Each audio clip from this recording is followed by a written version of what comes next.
Hello everybody, and in today's video I'll teach you guys how to fix your Instagram likes not showing. So before starting this video, be sure to like and subscribe with notification turned on to our channel cause we post content like this. So to get notified for our future video, be sure to subscribe with notification on, and let's start today's video without any further ado. So to fix your Instagram not showing like, basically you can go to your browser and then access Instagram from your browser, because if it's not showing the number of likes on the app, then you can just use browser.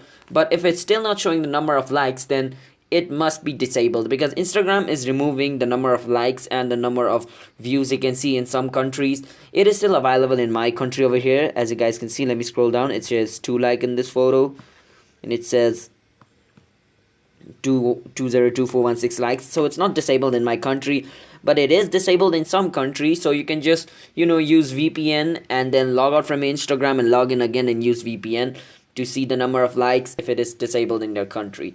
So that's basically how you can see the number of likes. So if you guys found this video helpful, then be sure to like and subscribe with notification on, and comment down below what type of video we should make next. And I'll be signing out. Have a nice day everybody. Peace out.